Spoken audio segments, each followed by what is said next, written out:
Italy seasonal और non seasonal papers, 9 महीने वाले और 12 महीने वाले पेपर्स का बहुत ही बेसब्री से इंतजार हो रहा है।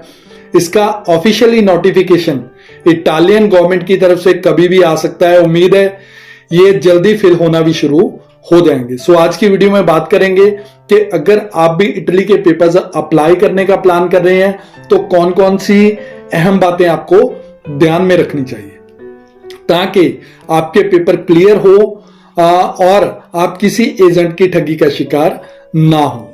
सो वीडियो के लास्ट तक बने रहिए, ये वीडियो आपके लिए बहुत खास होने वाली है। इस वीडियो में डिस्कस करेंगे इटली पेपर्स की बहुत ही खास जानकारी। चलिए शुरू करते हैं।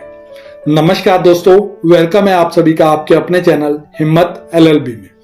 जैसे कि मैक्सिमम व्यूअर्स को क्लियर होगा कि इटली में काम करने के लिए हर एक साल इंटरनेशनल वर्कर्स के लिए कोटा इशू होता है, जिसमें अलग अलग कंट्री से, अलग अलग देशों से अलग अलग काम के लिए वर्कर्स को, काम करने वालों को बुलाया जाता है। इसके लिए इटालियन गवर्नमेंट की तरफ से प्रॉपर नोटिफिकेशन जारी होता है, जिसमें डिटेल में क्लियर किया जाता है कि किन किन देशों से किस किस काम के लिए एप्लीकेंट जो है वो अप्लाई कर सकते हैं। कई तरह के कोटा इशू होते हैं, जिसमें seasonal work, non seasonal work, permanent papers, open contract की कैटेगरीज रखी जाती हैं। बट जो international worker first time apply करते हैं, जिनके पास कोई ए ग्रेड स्किल नहीं है या फिर ज्यादा क्वालिफाइड नहीं है, ज्यादा पढ़े लिखे नहीं है, उनके लिए दो कैटेगरीज जो है, दो कैटेगरीज जिसमें सीजनल और नॉन सीजनल पेपर रखे जाते हैं। सीजनल पेपर का मतलब होता है कि ऐसे काम जो प्रॉपर एक सीजन, एक मौसम या फिर एक समय में ही होता है। इसमें एग्रीकल्चर मींस के खेतीबाड़ी का काम आ जाता है, बिकॉज किसी भी फसल के लिए एक खास तरह का मौसम चाहिए होता है। ऐसे नहीं कि कोई भी फसल किसी भी समय में या किसी भी महीने में लगा दी जाए। ये जो सीजनल पेपर होते हैं ये 6 महीने या 9 महीने के लिए इश्यू होते हैं।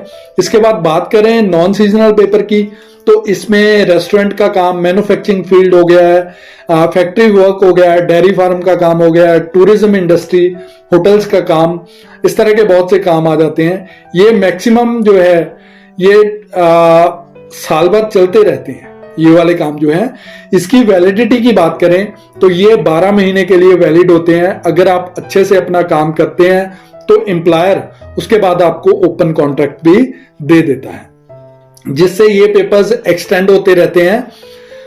अभी बात करें कि पेपर्स अप्लाई करते टाइम आपको किन बातों का ध्यान रखना है कि आपके पेपर्स क्लियर हो जाए।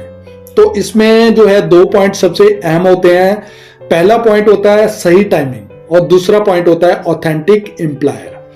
अगर आपके पेपर स्टार्टिंग में फिल हो जाते हैं और अप्लाई करने वाला एम्प्लॉयर ऑथेंटिक है तो उसका रिकॉर्ड क्लियर है, उसको एक्चुअल में अपने वर्क स्पेस के लिए वर्कर्स की जरूरत है, तो पेपर्स क्लियर हो ही जाते हैं।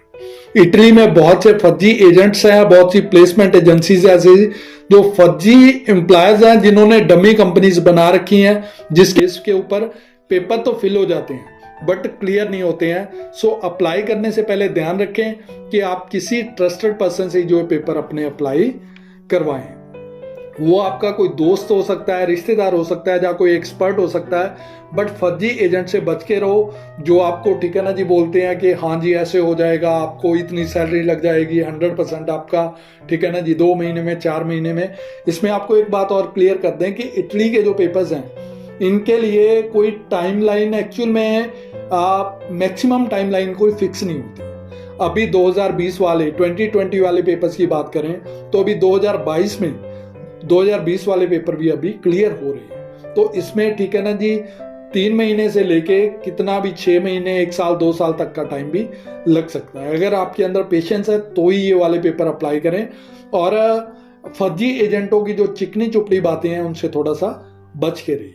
उम्मीद है कि आपको ठीक है ना क्लियर हो गया होगा कुछ कि इटली के पेपर अप्लाई करते के टाइम आपको किन बातों का ध्यान रखना चाहिए। जल्दी मिलते हैं नेक्स्ट वीडियो में एक नई जानकारी के साथ। तब तक अवेयर रहिए, फर्जी एजेंट से बच के रहिए। वीडियो वॉच करने के लिए धन्यवाद। Thank you. जय हिंद।